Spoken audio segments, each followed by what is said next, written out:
ఎందుకు మోడీకి వేసుకోవాలి మనం, కారణం ఏంటి అని చెప్పి ఎవరిని అడిగితే ఏ కరువు పెట్టినట్టు చెప్తున్నారు. ఎవరికి వాళ్ళుగా మాకు ఇది నచ్చింది మోడీలో, మాకు అది నచ్చింది అనే పద్ధతిలో కూడా అనేక మాటలు చెప్తా ఉన్నారు. ఒక్కటి మేము అడుగుతా ఉన్నా, ఈ ప్రాంతంలో డబుల్ బెడ్రూమ్ ఇల్లు కట్టిన కొన్ని, కానీ కొద్ది మందికి ఎన్నికల ముందు మోసం చేయడానికి, ఎన్నికలలో ఓటు దండుకోవడానికి ఇచ్చినట్టే ఇచ్చింది తప్ప ఒక్క కుటుంబం కూడా ఆ డబుల్ బెడ్రూమ్ ఇళ్లలో సంసారం చేయట్లేదు. అవి ఇచ్చింది ఎవరో తెలుసా మీకు? ఈ రాష్ట్రానికి నరేంద్ర మోడీ గారు 2,55,000 ఇల్లు ఇచ్చిండు. 2,55,000 ఇల్లు ఇస్తే కట్టినవి మాత్రం 1,00,000 లోపే కట్టిండ్రు. ఆ కట్టిన ఇల్లు కూడా ఎవరికి పంచకుండా పేదలకి సొంత కొట్టిండు ఆనాటి ప్రభుత్వం. కాబట్టి ఇచ్చిన మా నరేంద్ర మోడీకే ఓటేస్తాం. రాబోయే కాలంలో తప్పకుండా ఈ అర్బన్ హౌసింగ్ లో, రూరల్ హౌసింగ్ లో అవసరమైతే నేరుగా లబ్ధిదారులకే ఇల్లు ఇచ్చే ఆలోచన కేంద్ర ప్రభుత్వం చేస్తుందని చెప్పి మనం చేస్తాం. ఎందుకంటే దేశంలో సొంత ఇంటి కళ నెరవేర్చాలని 4 కోట్ల పేదవాళ్లకు ఇల్లు కట్టించిన ఘనత నరేంద్ర మోడీ గారికి దక్కింది. కాబట్టి రెండవది, గ్రామాలలో మహిళలు అడుగుతూ అంటున్నారు ఒక మాట, బిడ్డ ఈసారి మా ఓటు మోడీ గారికి.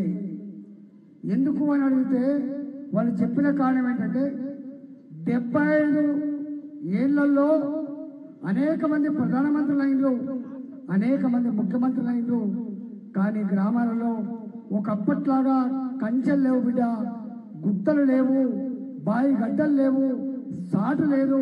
మేము బయలుకు పోవాలంటే ఉదయం 3 గంటల నుంచి సెంపు పట్టుకొని పోయి పరిస్థితి ఉంది. మహిళలుగా మధ్యాహ్నం పూట మాకు ఎంత ఇబ్బంది అవుతుందో మాకెరక బిడ్డ. కానీ మోడీ గారు స్వచ్ఛ భారత్ కింద ప్రతి గుడిసెకు, ప్రతి ఇంటికి టాయిలెట్ కట్టించి మహిళల ఆత్మగౌరవం కాపాడిన బిడ్డ కూడా నరేంద్ర మోడీ బిడ్డ. అందుకే మేము ఓటేస్తామని చెప్పింది. మీకు జన్ధన్ అకౌంట్ల కింద ఈ దేశంలో 50 కోట్ల మందికి అకౌంట్లు ఓపెన్ చేసిన పేదవాళ్ళకి. అంతకుముందు ఎక్కడ పేదవాళ్ళకి బ్యాంకులలో అకౌంట్ లేవు, ఎల్ఐసి పాలసీ లేవు, వాటి మెట్లు కూడా ఎక్కే పరిస్థితి లేకుండే.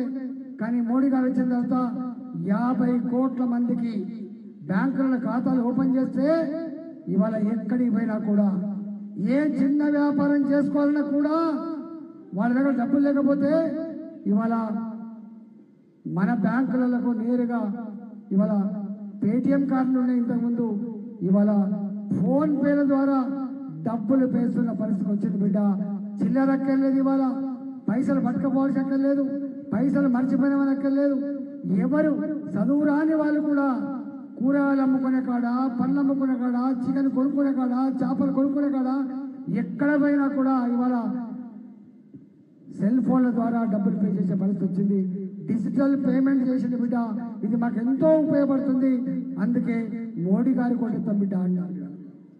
పట్టణాలలో ఒకప్పుడు మోడీ గారు రాకముందు లుంబిని పార్కులో బాంబులు పేలినాయి, గోకుల్ చాట్ దగ్గర బాంబులు పేలినాయి, సాయిబాబా టెంపుల్ దగ్గర మా కుటుంబం మంచిగా ఉండాలని చెప్పి పూజల కోసం పోతే, కుటుంబ సభ్యులతో పోతే అక్కడ బాంబులు పేలితే తెగిపడ్డ కంఠాలు, తెగిపడ్డ ముండాలు, చెందిన రక్తం ఇప్పటికీ కళ్ళ ముందున్నది. దిల్సుఖ్నగర్ బాంబు పేలుళ్లలో చేతులు కోల్పోయిన వాళ్ళు, కాళ్ళు కోల్పోయిన వాళ్ళు, పర్మనెంట్ గా అంగవికలుగా మారిన వాళ్ళు కోకొలను కనపడతా ఉన్నారు బిడ్డ. మోడీ గారు వచ్చిన తర్వాత ఎక్కడ బాంబుల పేలుళ్ళు లేవు, బుల్లెట్ల సప్పులు లేవు. బయటికి పోయిన మనిషి స్వేచ్ఛగా మళ్ళా తిరిగింటికి వచ్చే వాతావరణం వచ్చింది.